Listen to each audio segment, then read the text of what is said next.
Assalamualaikum warahmatullahi wabarakatuh. Perkenalkan, saya Fauza Cahya Paradisa dengan NIM 140, 142, 1243, nomor presensi 36 dari rombel F. Saya merupakan mahasiswi jurusan Pendidikan Guru Sekolah Dasar semester 2, Fakultas Ilmu Pendidikan Universitas Negeri Semarang. Dalam video ini, saya akan mempraktikkan keterampilan dasar mengajar menjelaskan. Anak, coba kalian perhatikan tumbuhan di sekitar kalian. Ada apa saja ya? Ada bunga. Betul, ada bunga. Selanjutnya, Pohon. ya ada pohon. Ada apa lagi? Rumput. Nah, betul sekali. Jadi, tumbuhan di sekitar kita itu sangat banyak. Ada rumput, pohon, bunga, dan lain sebagainya. Nah, sebenarnya apa sih manfaat tumbuhan itu bagi kehidupan kita? Oke, sebelumnya Ibu punya sebuah gambar. Coba kalian perhatikan gambar yang Ibu pegang ini. Ada apa saja ya di gambar ini? Sapi makan rumput, Bu. Iya, betul sekali. Ada sapi yang sedang memakan rumput. Selanjutnya, Kelinci makan wortel. ya betul, ada kelinci yang sedang memakan wortel. Ada apa lagi? Orang berkebun. Betul, ini adalah orang yang sedang berkebun atau sedang memanen wortel. Nah, dari gambar ini apa yang bisa disimpulkan ya? Jadi, dapat disimpulkan bahwa ternyata tumbuhan itu dijadikan sebagai bahan pangan oleh manusia dan hewan. Jadi, tumbuhan itu merupakan sumber kehidupan bagi manusia dan hewan. Dari beberapa manfaat tadi, kalian bisa menyebutkan nggak apa saja manfaat dari tumbuhan untuk manusia? Ada yang tahu? Saya, Bu. Ya, coba Yulina. Sebagai vitamin, Bu. Iya, betul sekali. Tumbuhan itu mempunyai menghasilkan vitamin, misalnya vitamin A yang dihasilkan dari wortel. Selanjutnya, Saya, Bu. iya Fitria, silakan. Sebagai sumber energi. Iya, betul sekali. Manusia itu memperoleh energi dari tumbuhan yang diolah menjadi makanan, kemudian menjadi energi untuk beraktivitas dalam kehidupan sehari-hari, tumbuh dan berkembang biak. Selanjutnya ada apa lagi? Saya, Bu. Iya, Menghasilkan silakan. oksigen. Betul sekali. Tumbuhan itu merupakan sumber oksigen. Nah, selain menghasilkan sumber makanan dalam fotosintesis, tumbuhan itu menghasilkan oksigen untuk bernafas kita. Tumbuhan merupakan sumber kehidupan bagi manusia dan hewan. Tumbuhan itu merupakan produsen penghasil sumber makanan dan oksigen yang digunakan untuk bernafas dan melindungi bumi dari sinar matahari. Nah, selanjutnya, apabila tidak ada tumbuhan, apa yang akan terjadi? Ada yang tahu? Saya, Bu. Ya, silakan Yulina. Hawanya panas. Ya, betul sekali. Selanjutnya, Saya, Bu. silakan Risma. Tidak ada sumber makanan.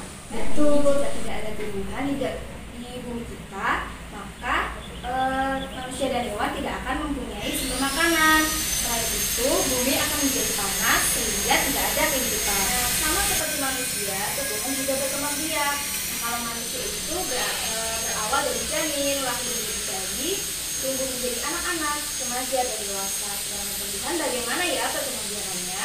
Dan nanti kita akan membahasnya. Sebelum itu, Ibu punya sebuah gambar. Ini gambar apa ya, Hana? Gambar jagung. Betul sekali, ini adalah gambar jagung. Jadi nanti kita akan mempelajari mengenai perkembangbiakan tumbuhan jagung. Nah, tadi Ibu sudah membagikan teks kepada kalian ya. Oke, ada yang mau membantu Ibu untuk membacakannya? Saya, Bu. Oke, terima kasih Fitria. Silakan.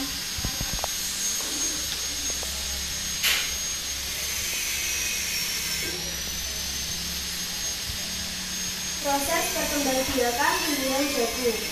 Jagung merupakan salah satu tanaman yang bunga pada pohon jagung yang lain. Ketika itulah terjadi pembiahan. Terima kasih Fitria. Tepuk tangan untuk Fitria. Oke, kalian sudah mendengarkan ya tadi teks yang dibacakan oleh Fitria. Nah, ada yang tahu tidak apa itu teks yang dibacakan oleh Fitria? Belum tahu ya. Jadi teks yang tadi dibacakan oleh Fitria itu adalah teks laporan investigasi, yaitu teks laporan yang memuat fakta bukan sebuah rekaan. Nah, selanjutnya ada yang tahu tidak apa saja struktur dari teks laporan investigasi itu? Belum tahu ya, jadi Ibu akan jelaskan ya. Jadi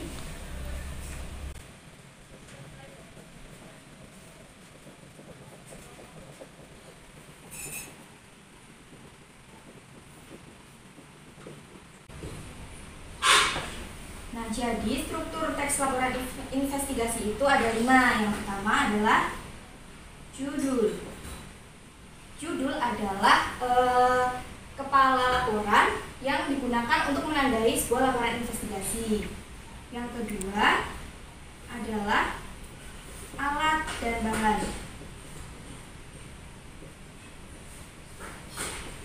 Nah, alat dan bahan ini merupakan sesuatu atau suatu benda yang digunakan dalam menyusun teks laporan investigasi. Yang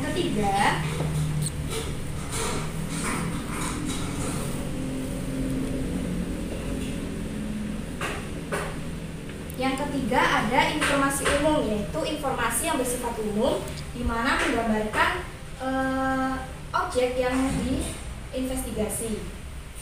Yang keempat ada fakta, di mana fakta ini diperoleh dari berbagai sumber, baik melakukan wawancara atau melakukan penelitian.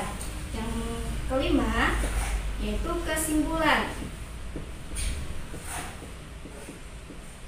Nah, kesimpulan ini merupakan fakta yang disertai dengan pendapat, di mana pendapat tersebut disertai pula dengan alasan yang mendukung. Sampai sini paham? Paham, Bu. Ada yang ditanyakan? Oke, sepertinya tidak ada.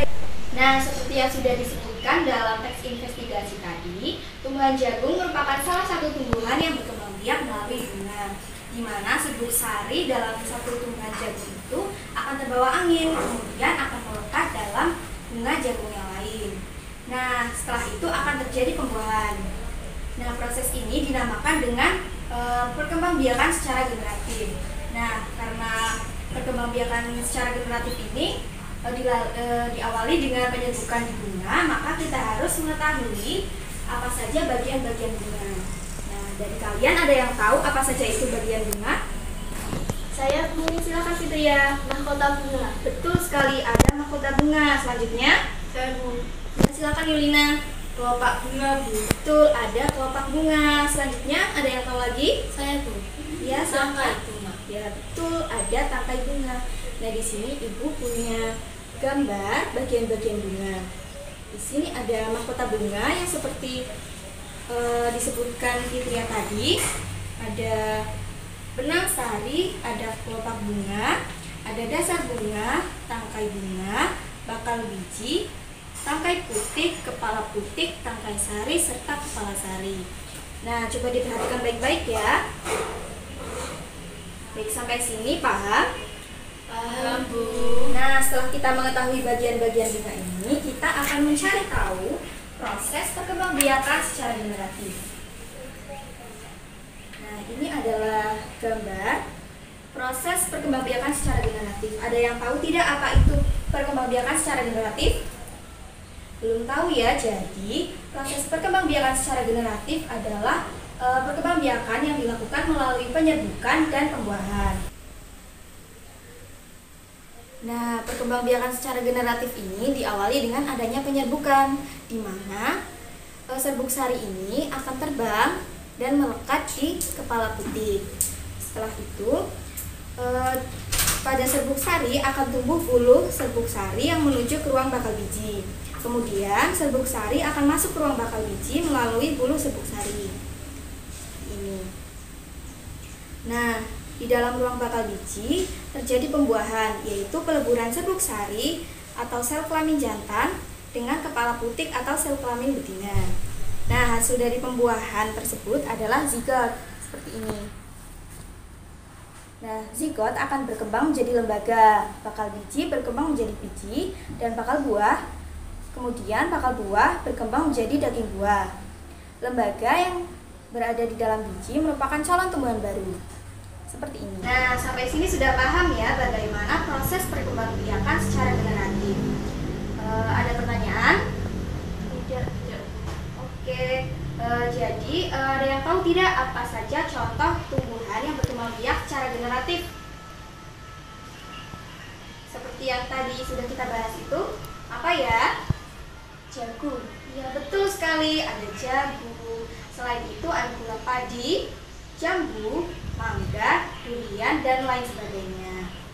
Nah, itu tadi adalah proses perkembangbiakan secara generatif. Demikian video praktik keterampilan dasar mengajar menjelaskan yang dapat saya sampaikan. Apabila terdapat kekurangan dan kesalahan, saya mohon maaf. Wassalamualaikum warahmatullahi wabarakatuh.